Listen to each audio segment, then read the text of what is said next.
Hello guys, ഇന്നലെ ഞങ്ങൾ ചെറപ്പിന് പോയിട്ടുണ്ടായിരുന്നു. രാത്രി 9 മണിയൊക്കെ കഴിഞ്ഞാണ് പോയത്. ഞങ്ങൾ വിചാരിച്ചോ അവിടെ കടയൊന്നും കാണില്ല, എല്ലാം അടച്ചുകൂട്ടി കാണുമെന്ന്, ആൾക്കാരൊന്നും കാണില്ലെന്ന് വിചാരിച്ചാണ് ഞങ്ങൾ ഇങ്ങോട്ട് പോയത്.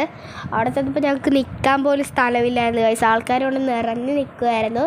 കടകളൊക്കെ ഒത്തിരി കടകൾ തുറന്നിട്ടുണ്ടായിരുന്നു, ഒരു കട പോലും അടച്ചിട്ടില്ലായിരുന്നേ. കുറേ സാധനങ്ങളൊക്കെ മേടിച്ചിട്ടുണ്ട്, അതൊക്കെ സ്കിപ്പ് ചെയ്യാതിരുന്ന് കാണണം. ഈ ചേച്ചിക്ക് തൊട്ടിയടുത്ത് കയറുന്നത് ഭയങ്കര ഒരു ആഗ്രഹമായിരുന്നു. എനിക്ക് പേടിയായതുകൊണ്ട് ചേച്ചീൻ്റെ ഒറ്റയ്ക്ക് കയറാൻ ചേച്ചിക്ക് പേടിയാണ് ഗൈസ്. ഇതിൽ ഞങ്ങൾ രണ്ടും കൂടെ കയറി, കാണാനൊക്കെ നല്ല രസമാണെന്ന് പറഞ്ഞ് കയറിയതാണ്. കയറിക്കഴിഞ്ഞ് ഇതിലും എനിക്ക് പിന്നെ കയറാൻ തോന്നില്ലായിരുന്നു. നല്ല തലകറങ്ങിയൊക്കെയാണ് ഞാൻ തിരിച്ചു വന്നത്. ചേച്ചിക്ക് ഭയങ്കരമായിട്ട് ഇഷ്ടപ്പെട്ടെന്ന് ഇതിലും പറയുന്നത് കേട്ടു. കണ്ടോ ഗൈസ്, എൻ്റെ അവസ്ഥ ഇങ്ങനെയാണ്. പിന്നെ കുറച്ച് സ്വീറ്റ്സ് മേടിക്കാൻ ഞങ്ങൾ കടയിൽ കയറി. മാഷ്മെല്ലോസും അതും ഇതൊക്കെ ഞങ്ങൾ കുറേ അവിടുന്ന് തന്നെ കഴിച്ചു.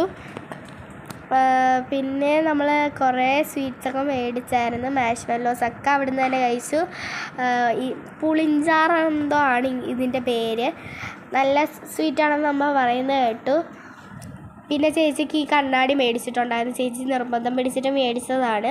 പിന്നെ മേടിച്ച കുറച്ച് സാധനങ്ങൾ കാണിച്ചു തരാം. ഇത് ചോപ്പറാണ്, മറ്റേ ഈ വെജിറ്റബിൾസുകാർ യൂസ് ചെയ്യുന്നൊരു സാധനമാണ്. ഇത് എൻ്റെ വീട്ടിലുണ്ടായിരുന്നു, അത് കേടായിപ്പോയി. അപ്പോൾ നമ്മൾ ഇതൊരെണ്ണം മേടിച്ചിട്ടുണ്ടായിരുന്നു. നല്ല ഉപയോഗമുള്ള സാധനമല്ലേ. ഇത് ഡിഷ് വാഷറാണ്.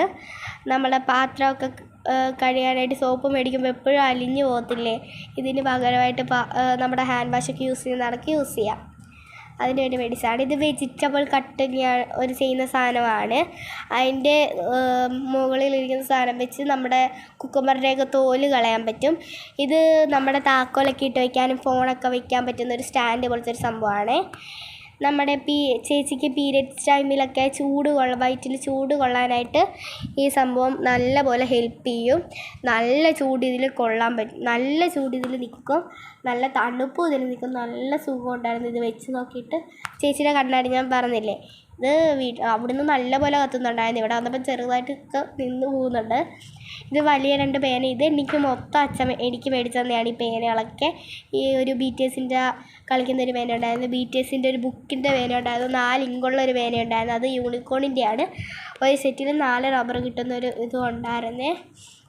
പിന്നെ പുളിമിഠായി അല്ല, പുളിഞ്ചാറ് എന്നൊക്കെ പറയുന്നത്. പിന്നെ പുളിമിഠായി മേടിച്ചിട്ടുണ്ടായിരുന്നു. പിന്നെ നാരങ്ങ മിഠായി ഉണ്ട്. അച്ഛൻ കരിമ്പും കൂടെ മേടിച്ചിട്ടുണ്ടായിരുന്നു കൃഷി ചെയ്യാൻ. ഓക്കെ.